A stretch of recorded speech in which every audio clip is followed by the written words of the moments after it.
Alléluia! Restez debout quelques instants. Est-ce qu'on peut acclamer le Seigneur de tout notre cœur ce soir? Alléluia! Woo! Alléluia! Gloire à Dieu! Béni soit le nom de Jésus. Woo! Merci Seigneur. Seigneur, bénis, Seigneur, la prédication, l'enseignement de ta parole. Seigneur, touche le cœur de chaque personne. C'est dans le nom de Jésus que j'ai prié. Tout le monde, on peut dire Amen. Donne la main à quelqu'un, dis-lui, le Seigneur va t'ouvrir les yeux ce soir. Alléluia. Vous allez comprendre pourquoi je vous ai demandé de dire ça, parce que je ressens ce soir que vous allez ouvrir vos yeux dans le monde spirituel et vous allez vous souvenir de cette soirée. Alléluia. Je suis très heureux de vous présenter notre nouveau coffret, celui qu'on a filmé en Israël il y a quelques jours à peine. Ça, c'est notre coffret souvenir de notre voyage de groupe qui s'est fait à la fin du mois de septembre, début octobre. Et puis, honnêtement, c'est la plus belle production qu'on a jamais faite jusqu'à ce jour. Parce qu'on a filmé beaucoup avec un drone et ça donne des images vraiment impressionnantes.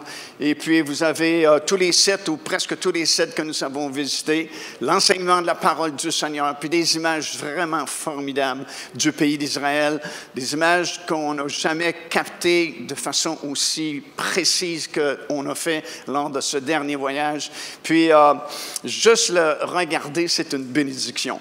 Je l'ai vu rapidement, puis même si ça fait 30 quelques années qu'on fait des voyages en Israël, mon cœur était vraiment touché parce que les images sont formidables, l'enseignement est extraordinaire, puis il faut que tu le prennes parce que tu vas manquer quelque chose. Alors j'en ai apporté ce soir, c'est tout frais, là, ça vient de sortir des duplicateurs de DVD, puis on l'a en Blu-ray et puis en format DVD ordinaire, puis procurez-vous-le parce que c'est vraiment, vraiment une riche bénédiction.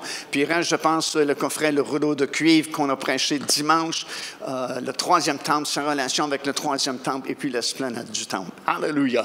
Ce soir, écoute, je ne sais pas comment ça va être conduit, mais je sais que ça va être conduit par le Saint-Esprit parce que j'ai ressenti ce message-là depuis hier. Ça ne démarre pas. C'est ce que le Saint-Esprit veut que je partage avec vous ce soir.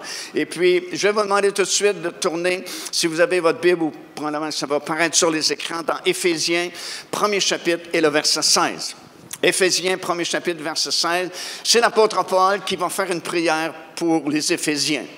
Mais cette prière, elle est bonne pour nous aussi ce soir. Écoutez ce que l'apôtre Paul dit. « Je ne cesse de rendre grâce pour vous, faisant mention de vous dans mes prières, afin que le Dieu de notre Seigneur Jésus-Christ, le Père de gloire, vous donne un esprit de sagesse et de révélation dans sa connaissance et qu'il illumine les yeux de votre cœur pour que vous sachiez. » Wow, déjà c'est bon. On peut avoir un esprit de sagesse et de révélation dans la connaissance de Dieu et les yeux de notre cœur peuvent être illuminés par Dieu. Ça dit, et qu'il illumine les yeux de votre cœur pour que vous sachiez. Sachiez quoi? 3 choses qu'il va mentionner dans les versets suivants. Premièrement, afin que vous sachiez quelle est l'espérance qui s'attache à son appel. Combien savent que vous avez été appelés par le Seigneur? Mais combien savent qu'avec cet appel-là, il y a une espérance qui est attachée? C'est comme s'il y a une trombone à votre salut. C'est une espérance qui vient automatiquement avec le salut. Il y a une espérance qui est attachée à son appel. Deuxième chose que vous devriez savoir, c'est quelle est la richesse de la gloire de son héritage qu'il réserve aux saints. Et troisième chose que vous devriez savoir, par la révélation et l'esprit de sagesse et par les yeux de votre cœur qui pourraient être illuminés par Dieu, quelle est envers nous qui croyons l'infinie grandeur de sa puissance se manifestant avec efficacité par la vertu de sa force. Wow! Il y a du matériel dans ce passage-là. On pourrait prêcher pendant des semaines, probablement des mois de temps, tellement c'est riche ce passage-là de l'Écriture. Et c'est comme Paul prie pour les Éphésiens. Et c'est pas peu dire parce que les Éphésiens dans le Nouveau Testament, c'est probablement l'Église la plus avancée, la plus spirituelle des églises qui existaient à l'époque. Corinthe était l'Église la plus charnelle, mais Éphèse, c'était probablement l'Église la plus spirituelle. Mais même à eux, Paul prie afin que Dieu puisse leur donner un esprit de sagesse et de révélation dans sa connaissance et qui puisse illuminer les yeux de leur cœur. Écoute, on a des yeux ici physiques qui nous permettent de voir dans le monde matériel, le monde physique autour de nous. Ça nous permet de discerner les choses qui existent autour de nous dans le monde matériel, le monde physique. Mais je ne sais pas si vous savez, depuis que vous êtes sauvés, vous avez des yeux ici à l'intérieur, les yeux de votre cœur. Le cœur, dans la parole de Dieu, c'est appelé aussi l'esprit. L'être humain est composé en 3 dimensions, l'esprit, l'âme et le corps. Par l'esprit, on peut rejoindre Dieu. L'âme, c'est le siège de nos émotions, de nos sentiments, de notre raisonnement humain. Et ça, c'est la vraie personne qui est à l'intérieur d'une enveloppe qu'on appelle le corps physique. Et quand vous acceptez le Seigneur Jésus-Christ, c'est l'homme intérieur. Quand la Bible parle de l'homme intérieur, ça veut dire la femme intérieure aussi. L'être intérieur renaît, revient à la vie. Et cette personne-là à l'intérieur, qui est le vrai vous, qui est la vraie personne, possède également des oreilles spirituelles et possède des yeux spirituels. Et maintenant que nous sommes sauvés, voyez-vous, nous vivons dans 2 mondes en même temps. Nous vivons dans le monde physique. Ici, vous êtes dans cette place, vous êtes assis sur ces chaises dans cet endroit. Mais la Bible me dit qu'en même temps, vous êtes assis dans les lieux célestes en Jésus-Christ. On vit dans 2 mondes en même temps. Alléluia, vous êtes assis en 2 places ce soir. Vous êtes assis physiquement ici, mais spirituellement, vous êtes assis dans les lieux célestes en Jésus-Christ.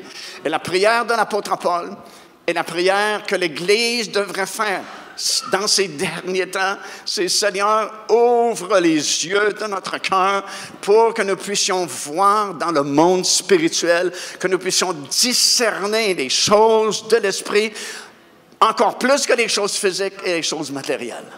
Si nous ne sommes conduits que par nos yeux physiques, tôt ou tard, nous serons déçus.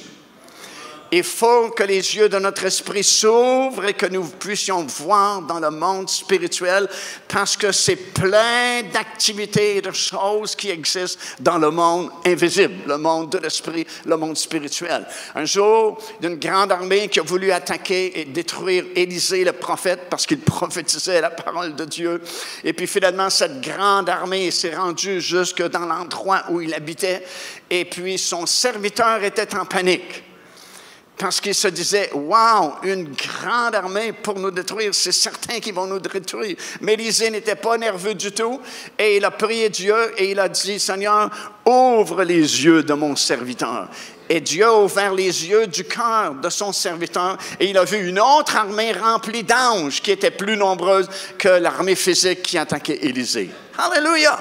Alors, par les yeux de notre cœur, nous pouvons voir dans le monde spirituel. Et si les yeux de notre cœur pouvaient percer le monde physique ce soir ici, vous verriez qu'il n'y a pas une seule place de libre dans cet auditorium.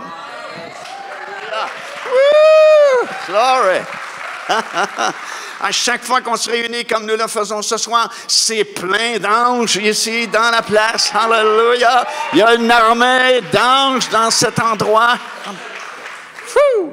Il y a également quelques démons. Je ne vise personne, je regarde au plafond. Mais ils sont fidèles aussi à chaque rendez-vous. Il y a tout un monde qui existe parallèlement au nôtre. Un monde rempli d'activités. Et notre prière ce soir, comme l'apôtre Paul a fait pour ses Éphésiens, c'est « Seigneur, ouvre nos yeux pour que nous puissions voir, que nous puissions discerner les choses spirituelles qui sont tout autour de nous et qui nous influencent. » Alléluia, gloire à Dieu.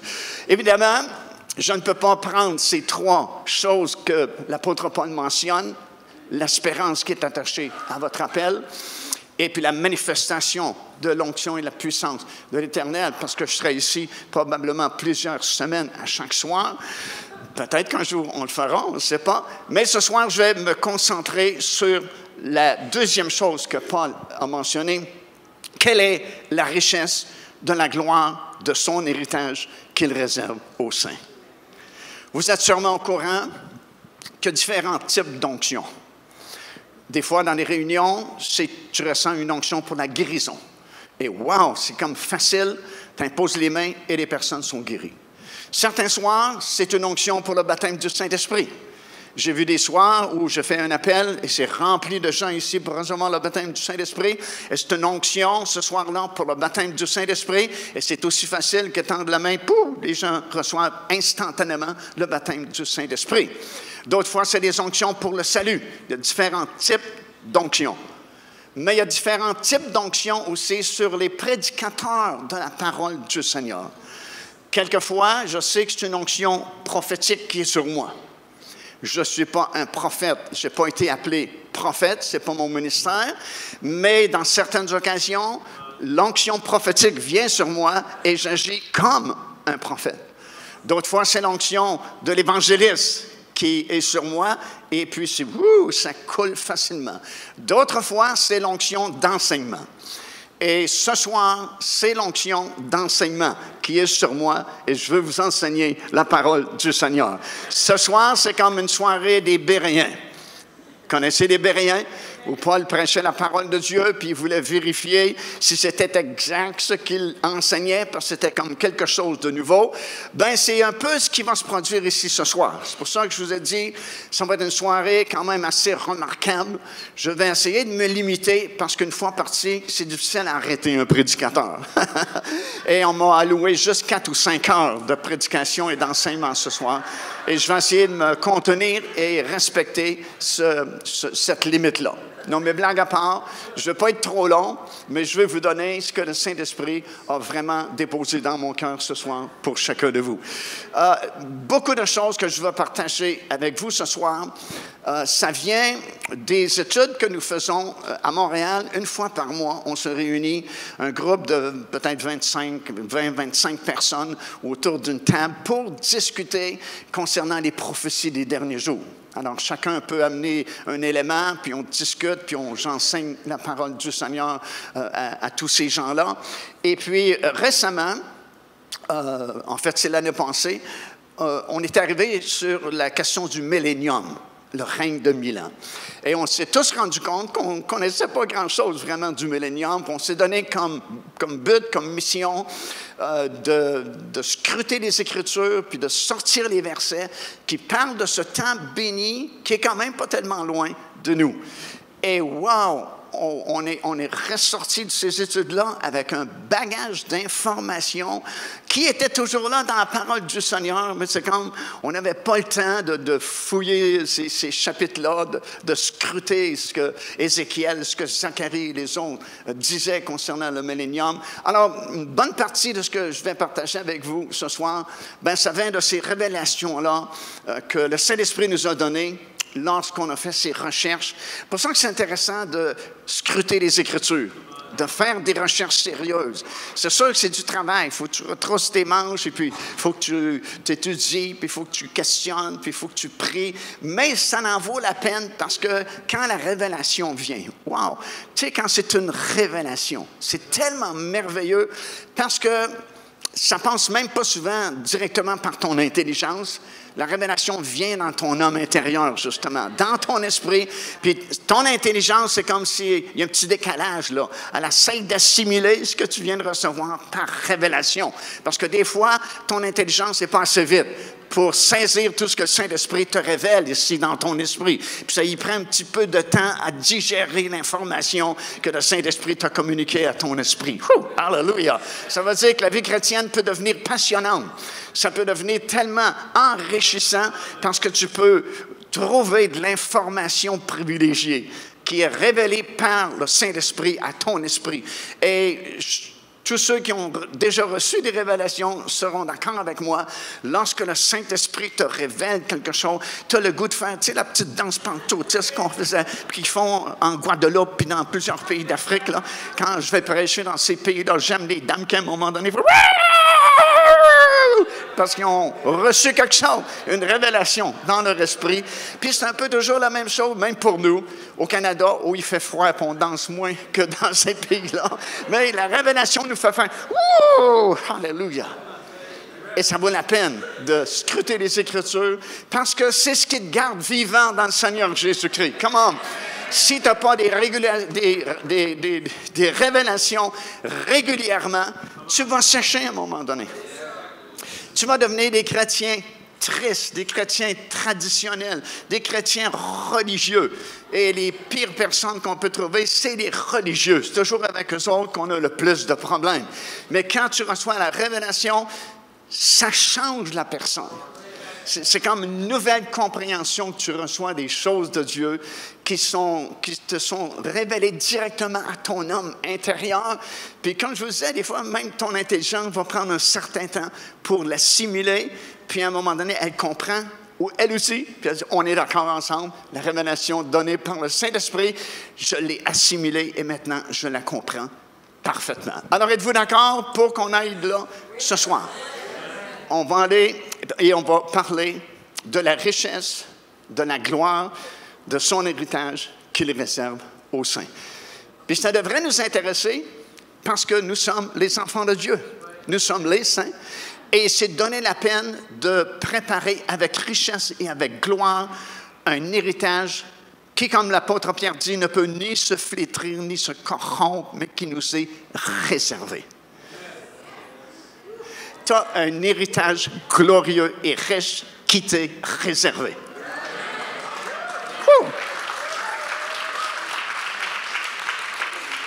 Plus tu es dans les choses de l'esprit, plus les yeux de ton cœur sont ouverts, plus ça va t'exciter de savoir ça et d'apprendre au sujet de ça. Plus tu es charnel, moins ça va t'intéresser.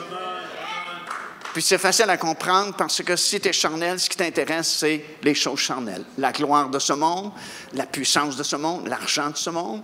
Par exemple, si tout à coup, tu reçois un texto d'un notaire ici, à Ottawa, qui t'informe, tu ne le savais pas, mais tu as un oncle de très, très loin qui vient de mourir au Texas, puis il était dans un champ de pétrole, puis il vaut 195 millions de dollars américains. Il ne s'est jamais marié, il n'y a pas d'enfant. Tu es le seul héritier.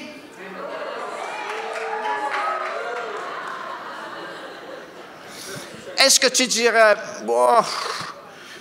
monsieur le notaire, c'est pas pressant, j'irai peut-être vous consulter pour savoir. Non, parce que tu courrais rapidement parce que c'est intéressant. Mais ce que je vais partager avec vous ce soir, c'est plus que 175 millions de dollars. C'est l'héritage de Dieu pour nous. Alléluia. Puis c'est bon d'en parler parce qu'il y a très peu de messages qui sont donnés là-dessus. Puis plus on prêche, plus la foi grandit. Parce que la foi vient de ce qu'on entend et ce qu'on entend vient de la parole du Seigneur. Alors écoutez bien, je vais vous transporter ce soir, si vous êtes prêts, dans un monde futur qui est vraiment pas tellement loin de nous. Alors je vous transporte tout de suite, après les 7 années de tribulation, au retour du Seigneur Jésus-Christ, alors que tous les rachetés de l'Éternel, à ce moment-là, seront avec lui et on reviendra sur cette terre. Et lorsqu'il va revenir sur cette terre, mon ami, écoute bien, là, c'est surtout le sujet que je veux développer ce soir. Le monde tel que tu l'as connu, ça va changer catégoriquement. C'est un nouveau monde qui va apparaître soudainement avec des nouvelles lois, des nouveaux principes, des nouvelles façons de faire. Ça ne ressemblera pas beaucoup à ce que nous sommes habitués. Parce que dès l'instant où le Seigneur Jésus-Christ va revenir avec tous les rachetés, il vient pour établir son royaume. Maintenant, le mot royaume vient du mot grec basileia, qui veut dire, entre autres, gouvernement. Alors aujourd'hui, quand on parle du royaume, souvent les gens ont de la difficulté à concevoir c'est quoi le royaume de Dieu, parce que ce n'est pas un mot qu'on utilise fréquemment. Il n'y a plus beaucoup de royauté sur notre planète. Mais quand on utilise le mot gouvernement, on comprend très bien. Quand on dit on est sous tel gouvernement, ça veut dire qu'il y a des lois, il y a des principes à respecter. Et le royaume de Dieu vient de ce mot-là qui veut dire aussi gouvernement de Dieu. Alors lorsqu'il revient avec nous, il va établir son gouvernement. Ça va être un gouvernement mondial, son gouvernement à la grandeur de la planète Terre. Et il sera roi, le Seigneur Jésus-Christ sera roi de toute la terre. Regardez ce que Zacharie, chapitre 14, verset 9 nous dit. L'Éternel sera roi de toute la terre. En ce jour-là, l'Éternel sera le seul Éternel et son nom sera le seul nom. Maintenant, ce que je m'apprête à partager avec vous, ça ferait un très bon scénario pour un film de science-fiction. Ça va tellement vous paraître étrange que ça passerait dans un film de science-fiction, mais ce n'est pas de la science-fiction, ce sera de la réalité. C'est comme ça que ça va fonctionner. Êtes-vous prêts pour ça? Attachez votre ceinture de sécurité. Quand le Seigneur revient, premièrement, il y a beaucoup de bouleversements qui vont se produire sur cette planète. Dès l'instant où il pose ses pieds sur le sommet de la montagne des Oliviers, déjà, il y a ce grand tremblement de terre qui va se produire, tellement grand que la Bible dit qu'il n'y en a jamais eu un aussi grand depuis que la terre existe, qui va ébranler tout ce que l'homme a construit. Et la montagne elle-même, des Oliviers, parce qu'il revient sur le sommet de la montagne des Oliviers. Zacharie, le prophète, dit « Elle se fendra en deux. Une partie va s'en aller vers le nord et l'autre partie vers le sud pour faire de la place, parce qu'il ajoute qu'une très grande vallée sera créée à ce moment-là. » Maintenant, souvenez-vous de ça. Jésus-Christ revient avec chacun d'entre nous, pose ses pieds sur le sommet de la montagne des Oliviers. Il y a ce grand tremblement de terre qui ébranle la terre au complet. Il y a des édifices qui s'écroulent. Tout ce que l'homme aura construit sera détruit.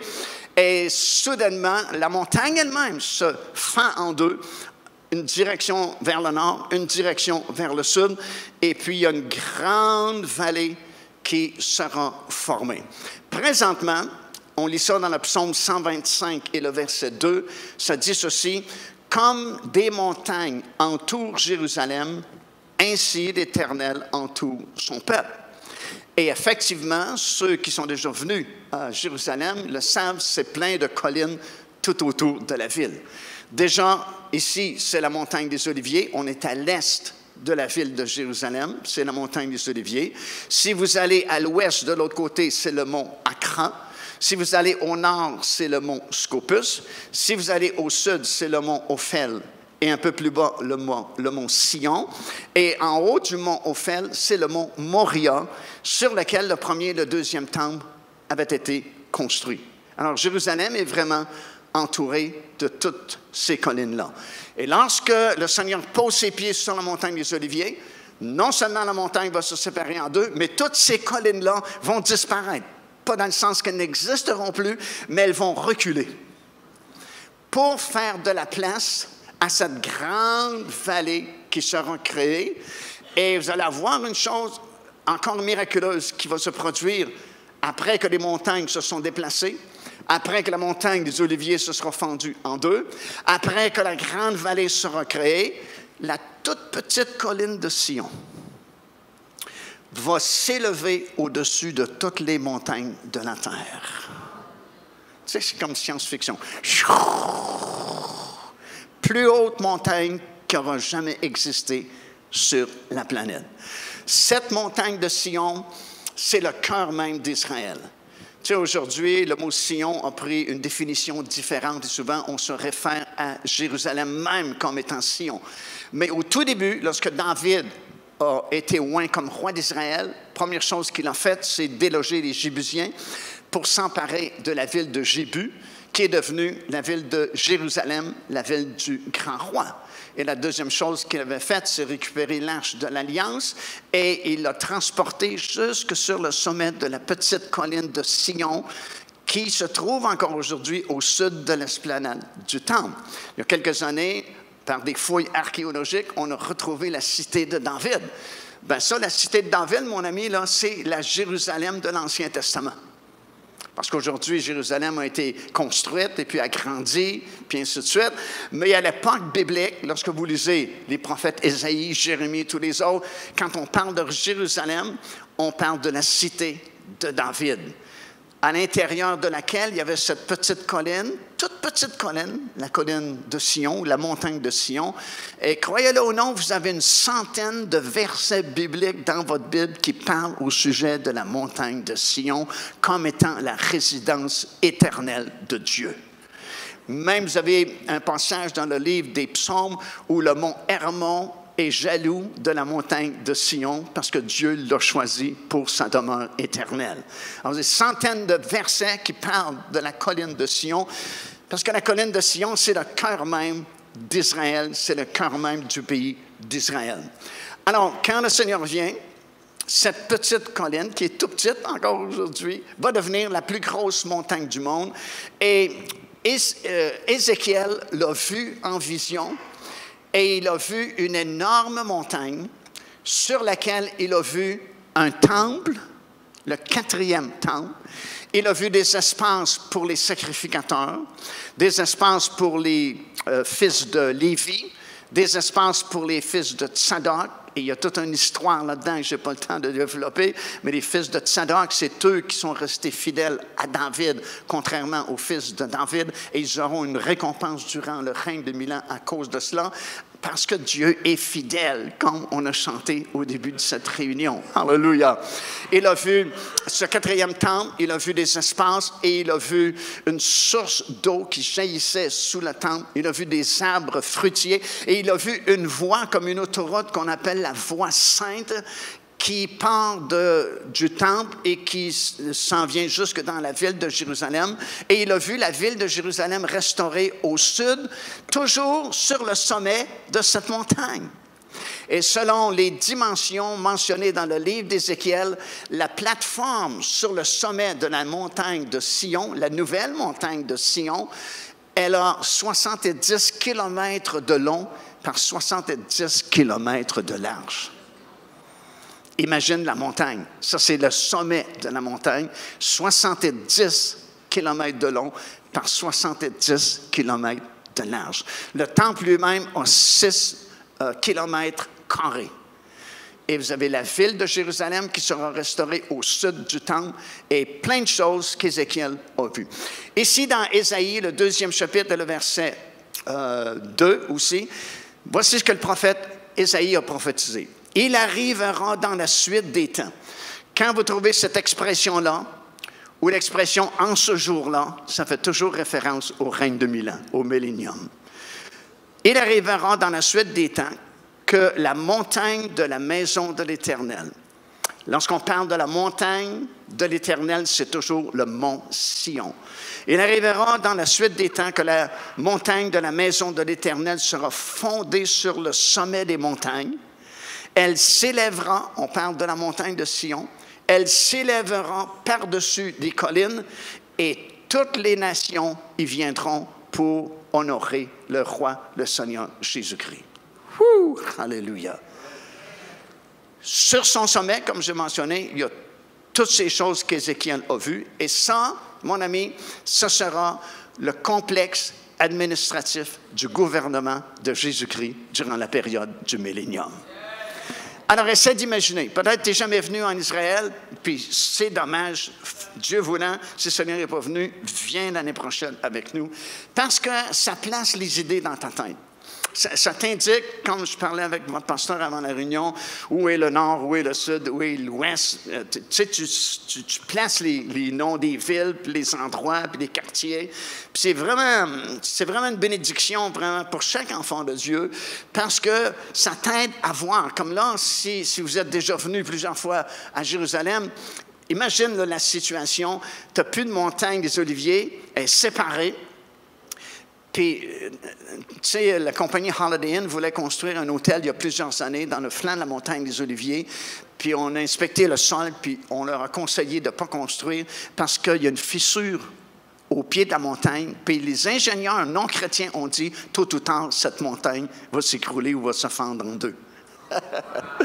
C'est écrit dans votre Bible, dans le livre de Zacharie, il va poser son pied et la montagne se fendra en deux. Mais essaie d'imaginer quand même, tu as la montagne des Oliviers ici, qui n'est plus là parce qu'il y a une partie au nord, une partie au sud. Toutes les collines qu'on voit autour de Jérusalem, le mont Sion, le mont Ophel, le mont Scopus, ce n'est plus là non plus. Ils ont reculé. Et présentement, tu as une petite vallée qu'on appelle la vallée du Cédron, qui sépare l'esplanade du Temple de la montagne des Oliviers. Bien, ce ne sera plus une petite vallée. La Bible dit que c'est une très grande vallée pour faire de la place, pour que cette nouvelle montagne de Sion soit créée. C'est comme un bloc impressionnant. Puis au sommet, c'est le complexe administratif du gouvernement de Christ pour la période du règne de 1000 ans. Alléluia!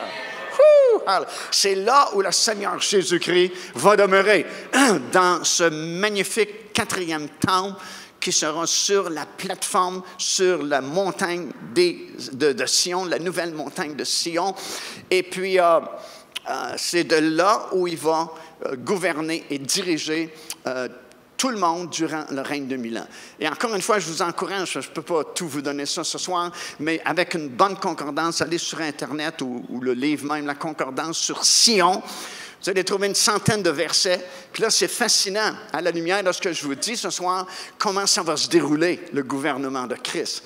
De quelle façon il va gouverner. Parce que vous avez beaucoup d'informations, beaucoup de détails vous sont donnés à ce sujet-là. Alors, c'est immense. Le temple lui-même aura 3 portes, une porte au nord, une porte au sud et une magnifique porte à l'est. Et c'est la plus importante, la porte de l'est. Et quand Ézéchiel a vu cette vision-là, il nous a décrit avec beaucoup de détails. Écoute, tu as 7 chapitres qui décrivent le 4e temple. Oui, Ézéchiel chapitre 40 jusqu'au chapitre 47. 7 chapitres pour décrire un seul temple et les activités qui auront lieu au temple. Et pourquoi il y a 3 portes, et pourquoi c'est fait comme ceci, et pourquoi c'est fait comme cela. Puis on dit toujours dans la parole de Dieu, si un verset est répété 2 fois, c'est que c'est très important. Alors, si Dieu consacre 7 chapitres à la description de ce temple-là, c'est que c'est drôlement important parce qu'encore une fois, ça va devenir le complexe administratif du gouvernement de Christ. Moi, j'appelle ça le véritable nouvel ordre mondial, selon Jésus-Christ. Depuis des années, on nous casse la tête avec le nouvel ordre mondial. Tu sais, l'ancien président, le père, M. Bush, aux États-Unis, avec beaucoup des grands de ce monde, travaille encore aujourd'hui à un nouvel ordre mondial. Il arrive bientôt, le nouvel ordre mondial, selon Jésus-Christ, un complexe administratif sur un sommet de montagne de 70 km de long par 70 km de large. Alléluia! Wouh! Ça va être extraordinaire. Et lorsque le Seigneur revient sur cette montagne des Oliviers, comme j'ai mentionné, tu sais, c'est comme science-fiction, là. Sion. On va assister à tout ça parce qu'on revient avec lui. Alléluia! Avez-vous l'intention de revenir avec lui un jour? Vous allez voir ces choses-là.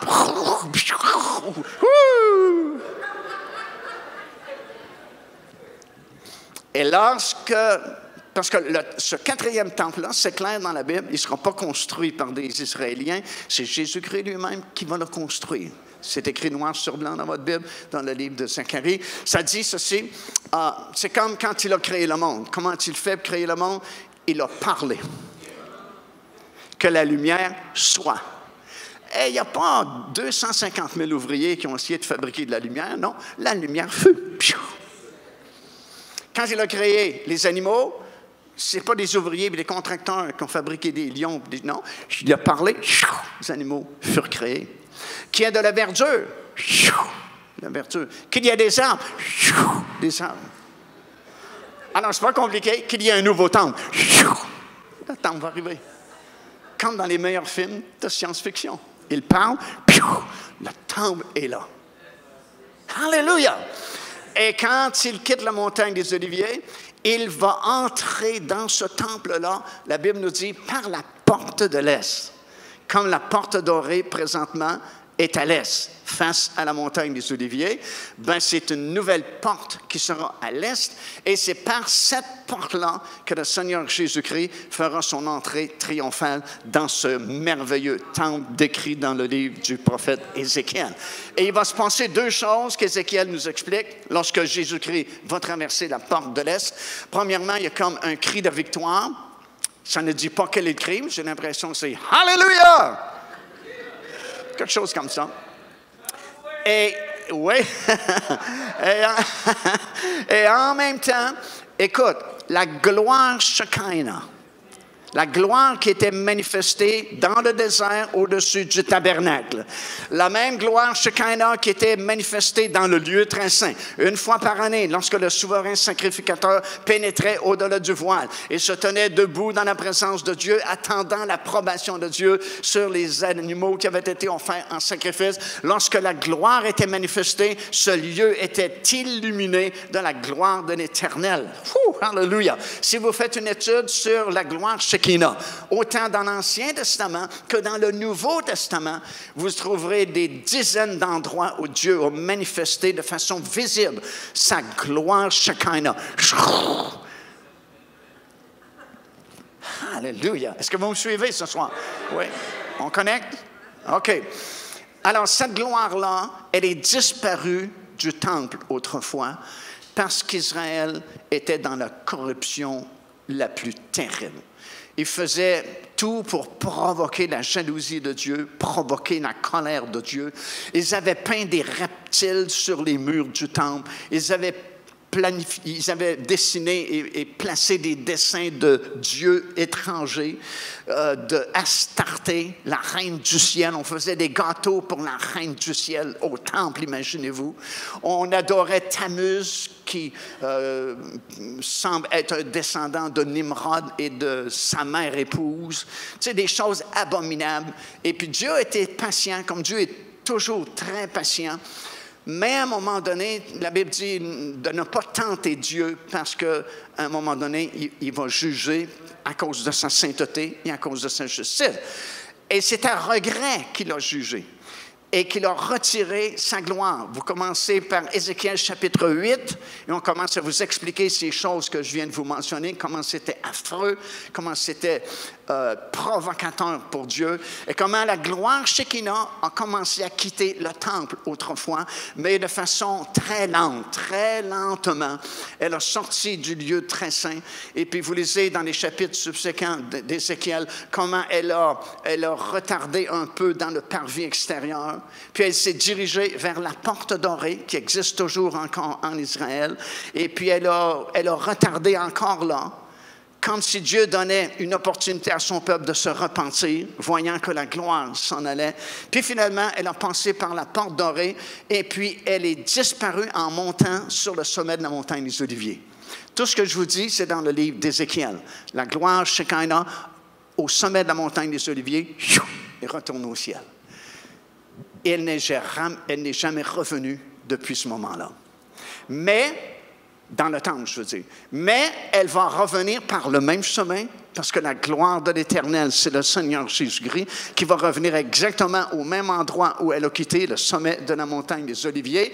Et lorsqu'il va pénétrer dans le temple par la porte de l'Est, la gloire va pénétrer dans tout le temple, mais non seulement dans tout le temple, mais c'est qu'elle dit sur l'ensemble de la planète. La gloire de l'Éternel va envelopper la planète Terre. Alléluia! Et c'est pourquoi le prophète Isaïe dit, durant le millénium, la lumière du soleil sera comme la lumière de 7 jours. Tu sais, quand on a une belle journée ensoleillée, il est fort, la lumière est forte du soleil. Mais durant le millénium, la lumière du soleil sera comme la lumière de 7 jours de soleil. Science-fiction. Alléluia. Et la lune sera aussi brillante que le soleil présentement. Ça va être difficile de se cacher durant le règne de 1000 ans. Ça va être très clair. Oh, alléluia. Maintenant, regardez bien. Ici, ça dit dans Ézéchiel chapitre 40, et le premier et le deuxième verset. C'est Ézéchiel qui a cette vision. Et attention, il y a eu cette vision-là quand ils étaient en déportation à Babylone, il y a à peu près 2500 ans maintenant. Retenez bien ça. Et alors qu'Israël est en captivité à Babylone, Daniel a eu énormément de visions et de songes concernant l'époque où nous sommes, mais Ézéchiel aussi. Et Ézéchiel a reçu cette vision-là, et voici ce qu'il dit. Le Seigneur m'a pris et il me déposa sur une montagne très élevée. Quelle montagne? La nouvelle montagne de Sion, où se trouvait au sud comme une ville construite. La ville construite, c'est la ville de Jérusalem. Je viens de vous expliquer que la gloire avait quitté, mais elle revient avec le Seigneur Jésus-Christ. Maintenant, écoutez bien ceci. Ça vaut la peine. Ça, je viens de comprendre ça il y a quelque temps à peine. Ézéchiel, chapitre 43, versets 10 jusqu'à 12. Le Seigneur dit à Ézéchiel, « Toi, fils de l'homme, montre ce temple. » Parce que, à partir du chapitre 40 plutôt, le Seigneur va montrer le 4e temple à Ézéchiel. Il va lui montrer en vision. Mais la vision est tellement claire, tellement précise, qu'il y a 7 chapitres qui la décrivent. Et Ézéchiel a vu tous les détails de ce 4e temple. Alors, voici ce que Dieu lui dit. « Toi, fils de l'homme, montre ce temple à la maison d'Israël, qu'il en mesure le plan et qu'ils rougissent de leurs iniquités et qu'ils rougissent de leur conduite mauvaise, comme je viens de partager avec vous. » Ce qui m'a frappé il y a quelque temps passé, c'est que ça, c'est une prophétie là, que je viens de lire qui date de 2500 ans. L'Éternel dit à Ézéchiel, « Montre ce plan-là à mon peuple Israël pour qu'il fasse un plan. » Et ce n'est que récemment qu'Israël a fait le plan de ce 4e temple-là, que vous pouvez voir sur Internet si vous allez sur Temple Institute ou l'Institut du Temple. Ils vont vous montrer le plan du chapitre 40 au chapitre 47 d'Ézéchiel. Pour la première fois depuis 2500 ans, depuis 2500 ans, moins à peu près 2 ans, Israël ne s'est jamais préoccupé de ce temple-là qui va exister quand le Seigneur Jésus-Christ va revenir.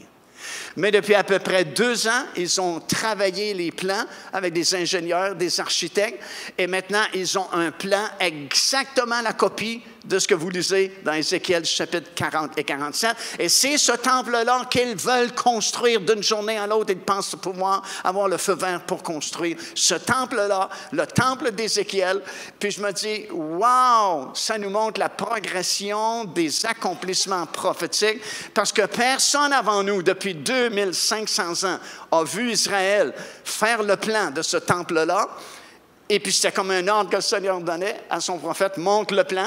Puis il l'a montré dans son livre, le livre d'Ézéchiel, qu'Israël a toujours eu depuis 2500 ans. C'est écrit, mais ne se sont jamais donné la peine, ils n'ont jamais eu l'urgence, ils n'ont jamais eu cette poussée-là intérieure de dire, c'est le temps de construire ce temple-là. Mais maintenant, ils disent, c'est le temps, parce qu'ils l'ont déjà fait. Ils ont tout pris, les mesures, les dimensions d'Ézéchiel, chapitre 40, 47, et ils ont fait un plan d'architecte qui est magnifique à voir. Puis si je peux avoir la vidéo, à un moment donné, je vous enverrai une copie, parce que quand tu vas à l'Institut du Temple, peut-être que vous l'avez vu quand vous avez visité l'Institut du Temple, on vous le montre. On vous montre le 4e temple en virtuel. Puis il est magnifique parce qu'il est exactement comme celui décrit dans Ézéchiel. Et en plus, ils ont les plans d'architectes qu'on vous montre également sur l'écran. Puis je me dis, wow, personne n'a jamais vu ça depuis 2500 ans.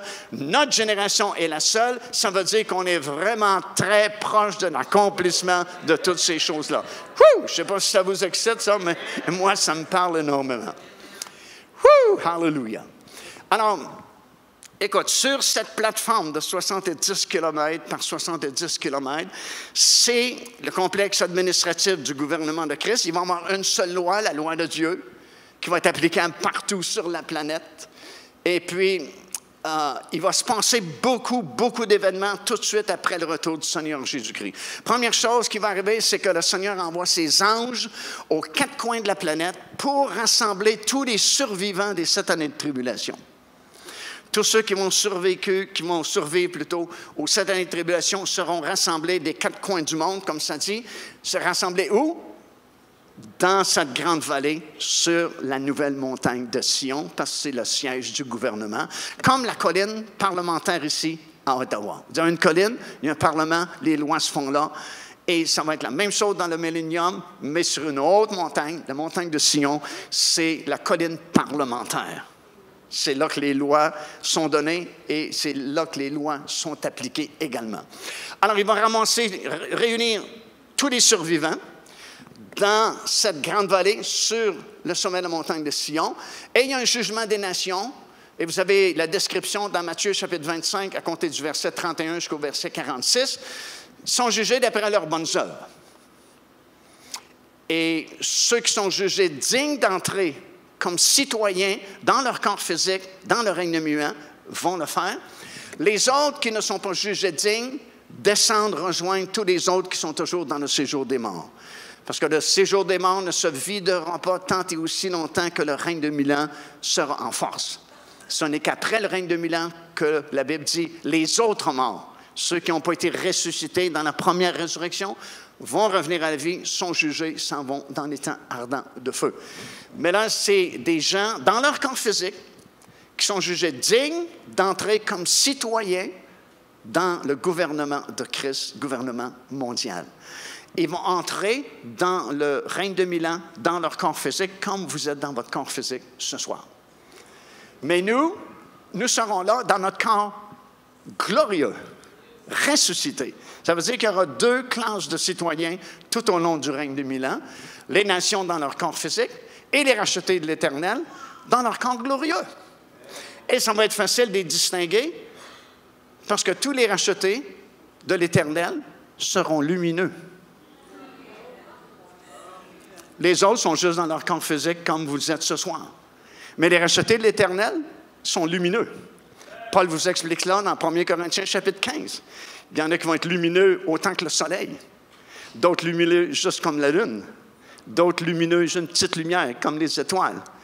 Parce que dans cette époque-là du règne de 1000 ans, tu n'auras plus besoin de donner ton témoignage parce qu'on va voir ton témoignage. On va savoir comment tu as vécu ta vie chrétienne. Parce que si tu brilles comme le soleil, on sait que wow, tu étais vraiment fidèle. Tu brilles juste un peu moins comme la lune, on sait que tu en as manqué. Tu brilles juste comme les étoiles, on sait que tu en as manqué pas mal. Mais au moins, comme on dit ici au Québec, au moins tu es là, mon étoile.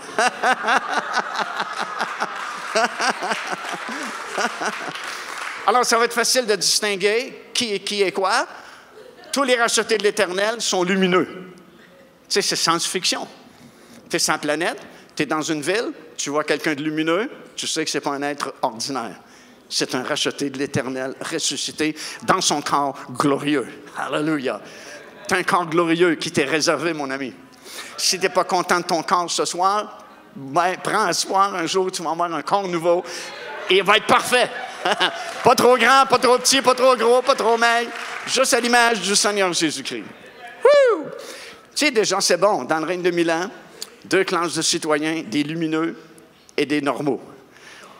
On n'est pas normal. Le monde nous le dit souvent. Vous n'êtes pas normal. Non, on n'est pas normal. On est lumineux. Alléluia. Et le temple va fonctionner.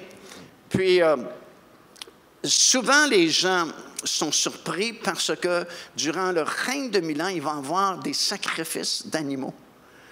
Les fêtes de l'Éternel seront célébrées et il y a des offrandes qui seront apportées au temple qui est sur le sommet de la nouvelle montagne de Sion. Et à chaque année, aux grandes fêtes, comme on termine là, la fête des tabernacles, ben, à chaque année, à la fête des tabernacles, durant le règne de 1000 ans, les nations devront voyager jusqu'à la nouvelle montagne de Sion pour célébrer la fête et apporter la gloire des nations et leurs offrandes à l'Éternel. Puis tenez-vous bien, si vous pensez que c'était de la grosse science-fiction jusqu'à présent, j'ai une petite surprise pour vous. Lorsque les gens, dans leur corps physique, des nations, vont monter à Jérusalem, à la nouvelle montagne de Sion, à la fête des tabernacles, par exemple, pour apporter leur gloire, leur offrande, et ainsi de suite. Lorsqu'ils seront arrivés tout près de la montagne de Sion, savez-vous ce qu'ils vont voir? L'enfer sera visible. avec les cadavres des impies qui seront là tourmentés par le feu. Visible. Je vois dans vos regards que vous ne me croyez pas. Alors, je vais vous le lire. C'est dans Ésaïe, chapitre 66 et le verset 24.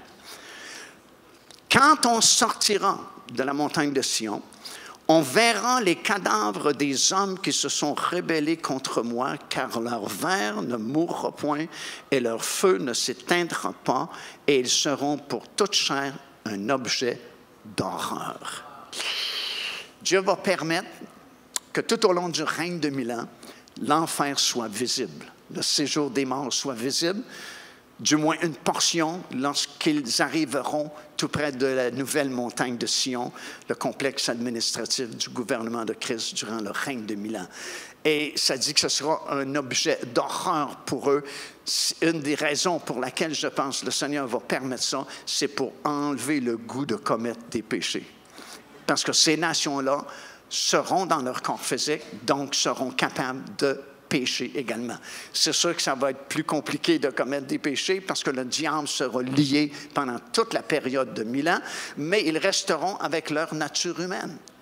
Et effectivement, il y aura certaines personnes qui vont commettre des péchés, mais c'est la loi du royaume, du règne de 1000 ans, la personne meurt immédiatement.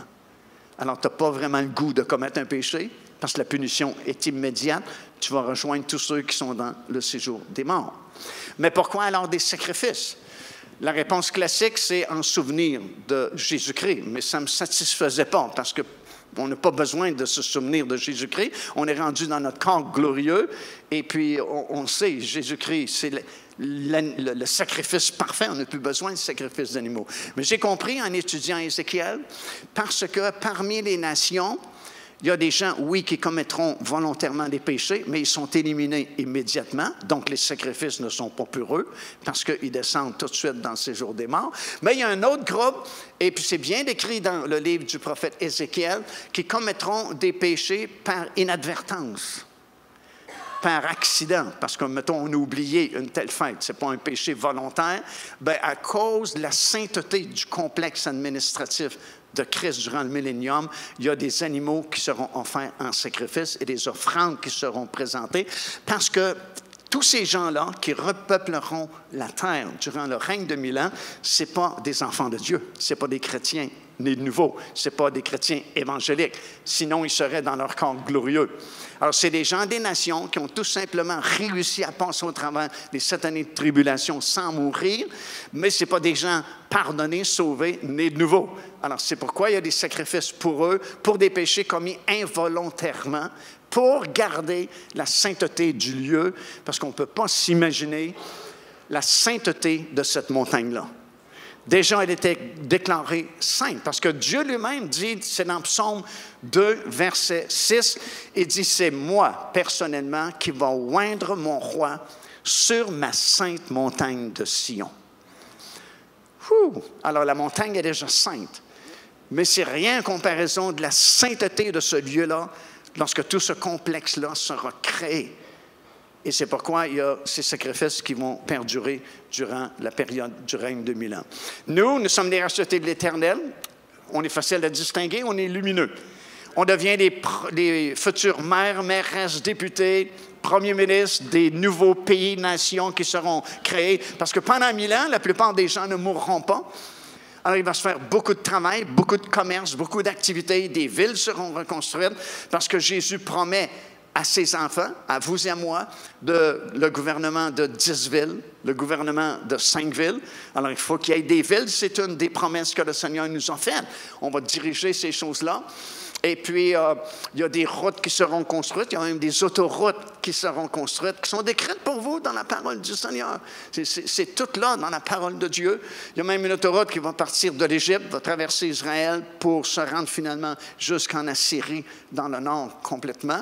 Puis nous, on est les intendants de Dieu. Et il y a un organigramme de fonctionnement pour toute la période du 1000 ans qui va aller comme ceci. En tête, bien sûr, c'est le Seigneur Jésus-Christ qui est le roi et sera le roi de toute la terre. Il est le roi et il va régner avec son épouse. Si vous voulez savoir la description de son épouse, allez dans le psaume 45. C'est un merveilleux psaume qui décrit l'épouse de Christ et comment elle sera introduite dans le palais d'ivoire. Parce que, comme je vais vous dire dans quelques secondes ou minutes, dans ce 4e temple et sur ce sommet de la montagne de Sion, la nouvelle montagne de Sion, il va y avoir parmi les événements glorieux qui vont se produire après le retour du Seigneur, le mariage du Seigneur Jésus-Christ avec sa glorieuse épouse, suivi du festin des noces de l'agneau. Et dans le psaume 45, ça vous explique comment l'épouse, qui est appelée la reine, parce qu'elle va régner avec le roi qui est le Seigneur Jésus-Christ, va faire son entrée et sera introduite dans les palais d'ivoire, où aura lieu la cérémonie de mariage et le festin également des noces de l'agneau. Wow! Donc, le roi, Jésus-Christ, règne avec la reine, l'épouse de Christ. Ensuite, tu as David qui va être un prince sur les 12 tribus d'Israël.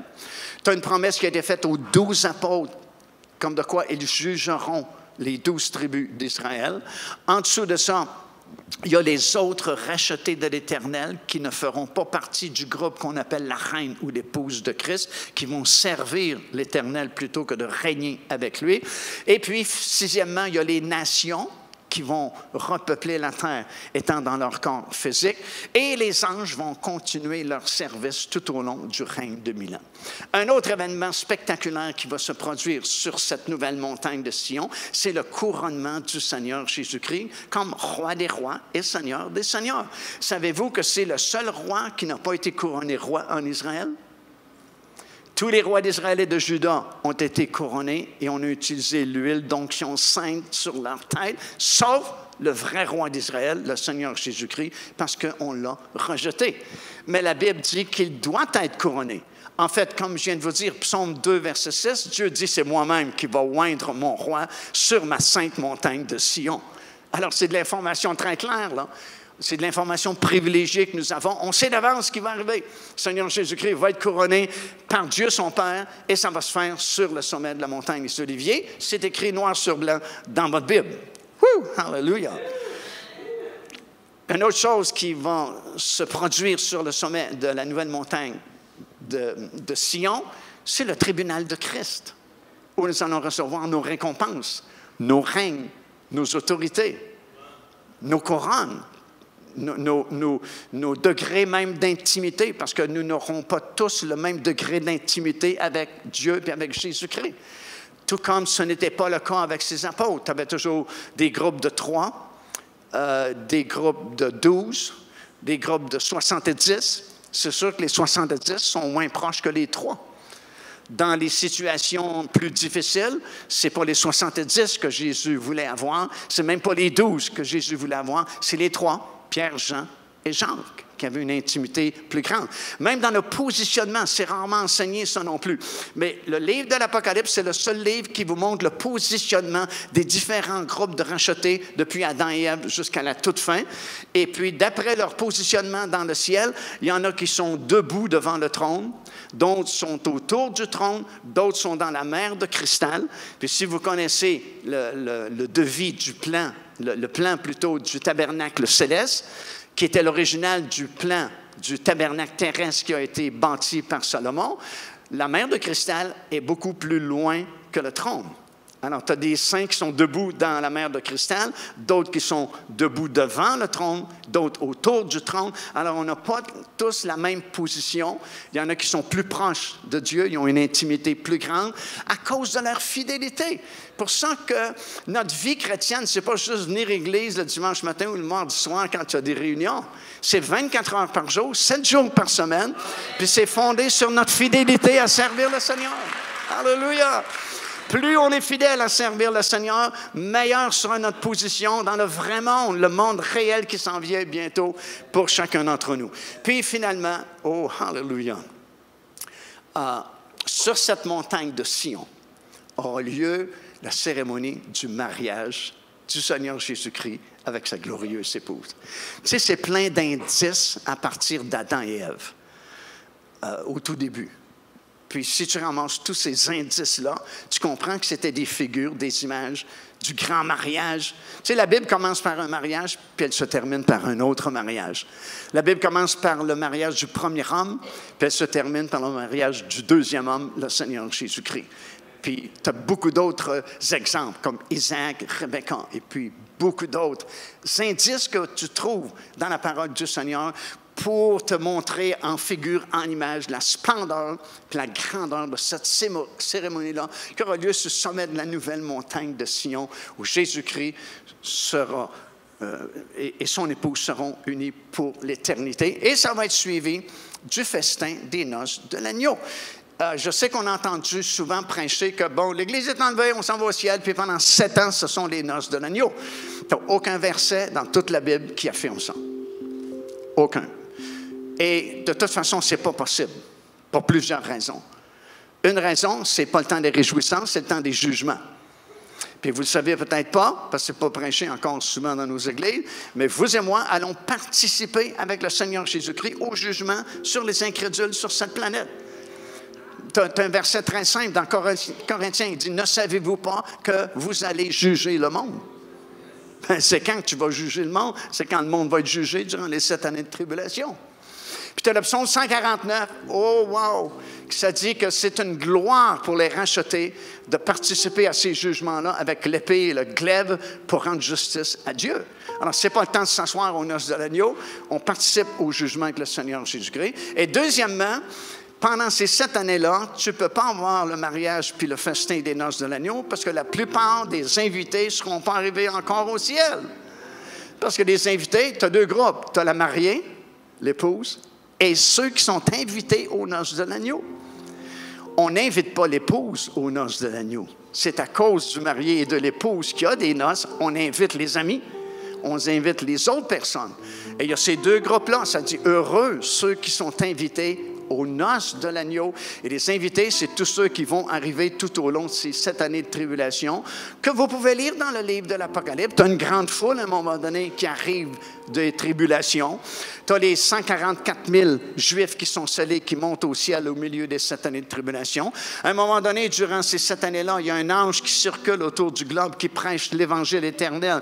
Et il y a des millions de personnes qui vont accepter le Seigneur et qui sont décapitées à cause qu'ils ont accepté le Seigneur. Puis on les retrouve justement dans la mer de cristal. Mais ça, quand ils arrivent, eux, on est rendu presque à la fin des 7 années de tribulation. Et tous ces gens-là, ce n'est pas l'épouse de Christ, ce sont les invités aux noces de l'agneau. Alors, on ne peut pas avoir les noces, les invités ne seraient même pas encore tous arrivés. Mais par contre, on a des versets, et je vais vous en citer un, qui est très clair, noir sur blanc, qui nous dit que les noces de l'agneau auront lieu sur la montagne de Sion, la nouvelle montagne de Sion. C'est Ésaïe, chapitre 24, versets 21 jusqu'à 23, et chapitre 25, verset 6. Écoute bien ce que ça dit.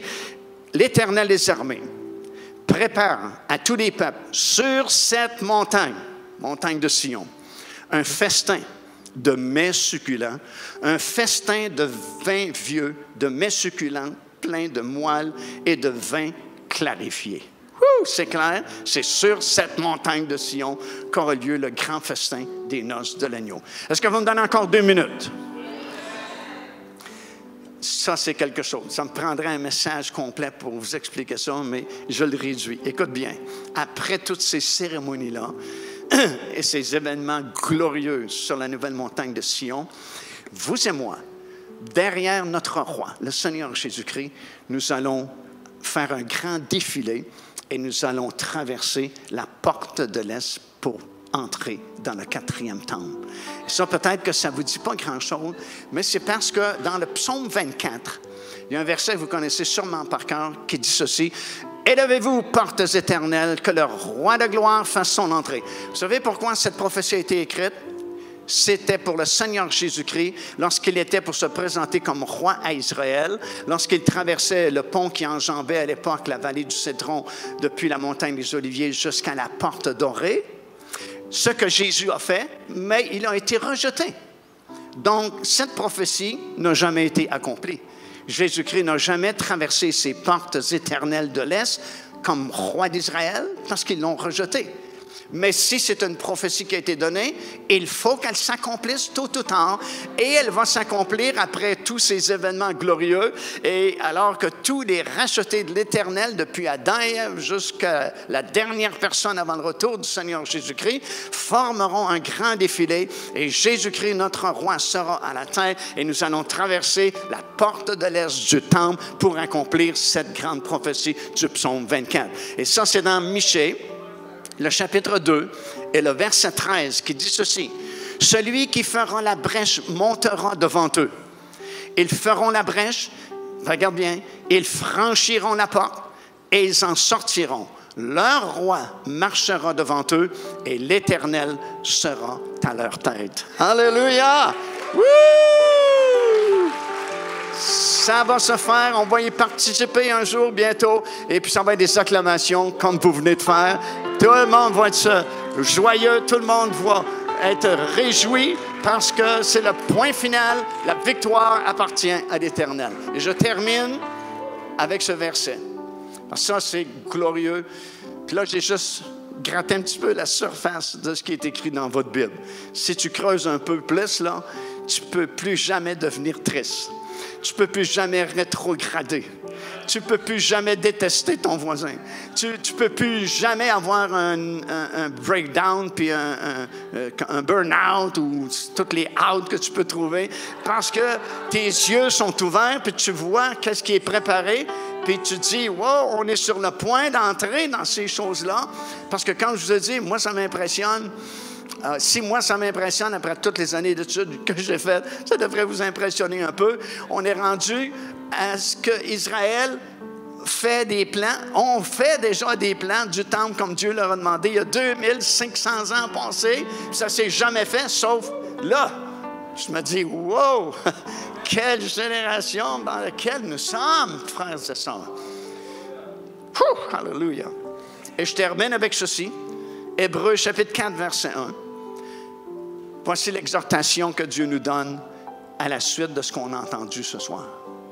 Craignons donc, tandis que la promesse d'entrer dans son repos, quand on parle du repos, on parle du règne de 1000 ans, pendant que la promesse d'entrer dans son repos subsiste encore, qu'aucun de vous ne paraisse être venu trop tard. Tu sais, à la lumière de ce qu'on a entendu ce soir, on ne peut plus jouer à l'église. On ne peut plus faire semblant. On ne peut plus dire, oh ben, je vais venir quand il y a un invité spécial, puis c'est correct, je vais m'arranger avec Dieu. Non, non, non, non, non. Écoute, prends la Bible, prends la parole de Dieu, scrute les Écritures. Trouve les moyens. Aujourd'hui, on n'a pas d'excuse. C'est plein de moyens, c'est plein de DVD, c'est plein de vidéos. Tu as Internet, tu as toute la connaissance qui est à notre disposition. Tu peux aller chercher ces perles-là de connaissance puis de révélation. Puis ça, mon ami, c'est ça qui te soutient. C'est ça qui te fait passer victorieux à travers l'épreuve. C'est ça qui permet que tu n'es pas découragé. C'est ça qui te permet de traverser n'importe quelle opposition, puis d'être fort dans le Seigneur, puis de louer le Seigneur au milieu de toutes choses, parce que tu sais que c'est pas le meilleur qu'on a ici. On est dans notre pire, on s'en va dans notre meilleur. Alléluia. Le monde est dans son meilleur, mais il s'en va vers son pire. J'aime mieux être dans mon pire, m'en aller vers mon meilleur. Alléluia. Est-ce qu'on peut se lever ensemble? Oh, continuons, applaudissons le Seigneur. Acclamons-le, Roi des rois, Seigneur des seigneurs. Il revient bientôt. Il revient avec son royaume, son gouvernement. Wouh! Alléluia! Des choses excitantes, des choses merveilleuses vont se dérouler. La gloire de Dieu va être répandue partout sur la planète, nous dit la parole du Seigneur. Et nous, les lumineux, alléluia, on va co-régner avec le Seigneur Jésus-Christ pendant toute cette longue période. Et ça va être extraordinairement merveilleux. Alors, ça vaut la peine de persévérer. Ça vaut la peine de tenir bon. Ça vaut la peine de dire, Seigneur, ouvre les yeux de mon cœur, de mon esprit, pour que je puisse voir autre chose que la politique humaine, la chicane, les disputes, les meurtres, les guerres, puis les injustices, et puis les affronts, puis les blessures. élevons-nous au-dessus de ces choses-là. Regardons dans le monde invisible. Et mon ami, ça va mettre un sourire sur ton visage. Alléluia. Puis tu vas ressentir que, wow, on n'a pas pour longtemps ici-bas. Bientôt, cette trompette doit sonner parce que Jésus n'est pas menteur. S'il y a une chose qui est vraie, c'est que Jésus sait la vérité. Et s'il a dit quelque chose, lui-même a dit, le ciel et la terre vont passer, mais ce que j'ai dit, ça va rester. Et lui-même nous a dit, quand vous verrez ces choses commencer à arriver, redressez-vous. Redressez-vous veut dire, mets de l'ordre dans ta vie. Arrête de jouer à l'Église. Deviens sérieux ou va-t'en. Tu sais, Jésus dit, puisses-tu être froid ou bouillant? Reste pas tiède. Branchons-nous. Puis branchons-nous à la bonne place. Branchons-nous sur les choses spirituelles, les choses meilleures, les choses éternelles, parce qu'elles, elles nous décevront jamais. Gloire à Dieu. Amen. Acclamons encore une fois le Seigneur. Woo! Alléluia. Depuis que je comprends mieux ces choses-là, chaque fois que je vais à Jérusalem puis je regarde la petite montagne de Sion, je la vois plus petite. Je la vois grandir et s'élever, comme le prophète a annoncé, au-delà de toutes les collines. Et c'est merveilleux. Écoute, j'aimerais avoir le groupe. Ils nous ont tellement bénis. Le groupe de chanteurs musiciens, est-ce que vous êtes encore là? Est-ce qu'ils sont là? Oui? Est-ce qu'ils peuvent revenir? Vous êtes une bénédiction. Alléluia. Moi, je vais vous garder dans le millénium de mon côté, OK? Parce que moi, j'ai réservé ma place, hein? Oui, c'est sur le bord de la mer. Oui. Puis, avec des palmiers. Vous savez, hein? Parce qu'un jour, j'avais une décision à prendre. J'étais jeune. J'étais gérant des ventes pour la compagnie Canada Dry. Et je n'étais pas dans le ministère encore. Puis, ils m'ont offert 2 postes aux États-Unis, un en Floride, puis l'autre à Los Angeles. Je suis parti avec mon épouse, on était en Californie. En descendant entre Los Angeles et San Diego, j'ai eu un coup de foudre pour un endroit qui s'appelle La Jolla. Ah, belle maison avec, tu sais, les tuiles rouges, là, beau soleil, palmier, l'océan Pacifique. C'était vraiment tentant d'accepter le poste à Los Angeles, en Californie. Mais le Seigneur m'appelait pour prêcher sa parole en français. Et puis, on a prié longtemps. Et puis, la conviction, c'était de rester ici.